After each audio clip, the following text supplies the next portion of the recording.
Bernie Sanders has claimed a dominant victory in the Nevada Democratic caucuses. The win established the left-wing senator as the clear frontrunner in the race to face Donald Trump at November's presidential election. Our North America correspondent, James Glenday, joins us now live from the States. Pretty significant, this, James.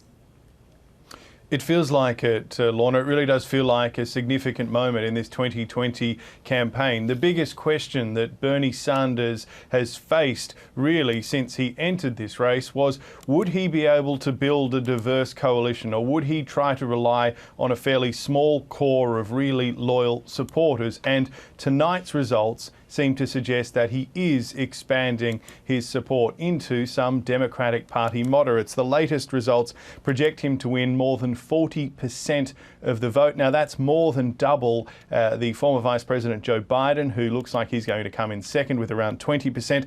And that gives Bernie Sanders enormous momentum as he heads towards the next South Carolina primary, and in particular the Super Tuesday vote, where more than a third of all the delegates that will pick the Democratic Party's nomination will be chosen. And as he claimed victory tonight, Bernie Sanders declared that it was his policies, particularly his economic policies, that were winning people over around the United States. We are bringing our people together, black and white and Latino, Native American, Asian American, gay and straight. We are bringing our people together around an agenda that works for the working people of this country, not the 1%. So, James, the question is now, there's so many in the race, if one or perhaps two drop out, where their support goes, will it go towards Bernie Sanders or one of the more moderates that are standing? I think it's a really fascinating question. When you look down the list tonight, there are a lot of candidates who have really, really difficult questions. Joe Biden in second, he's probably going to stay in. He's already vowed he is going to stay in. Pete Buttigieg, who's coming third, he's going to stay in. Elizabeth Warren, you have Amy Klobuchar as well. The real question they face is, though, do they have a viable path to the Democratic Party's nomination? Now, they'll probably argue that they do, but if moderates in the Democratic Party are going to unite and stop Bernie Sanders, then they need to do it really, really quickly. Time is running out for them. That field needs to winnow, and fast. If this is still a 4 or say 5 horse race by the time we get into the middle of March, with Bernie Sanders on about 30% and then this huge peloton of candidates garnishing something between 10 and 20%, then you would have to imagine that Bernie Sanders will continue to win and pick up delegates and march on his way towards the Democratic Party's nomination. And what, I wonder, James, is President Trump making of it?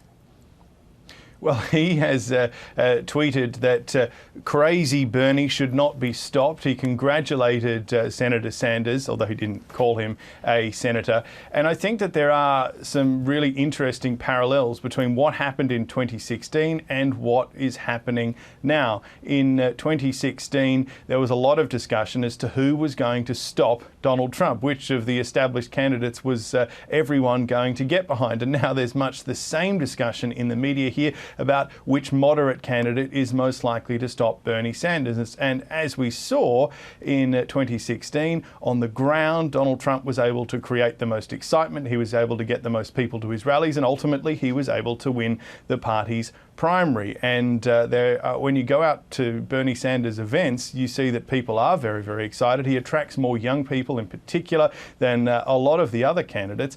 And so there are some very, very interesting parallels. I think the lesson, which will be interesting to see whether any of the Democrats take it, is that too many of the moderate Republicans, the establishment Republicans, waited too long to drop out of the race. And the question is, will the Democratic Party go down exactly the same route as well? It really is going to be a very fascinating couple of weeks in this Democratic Party primary race. James Glenday, thank you.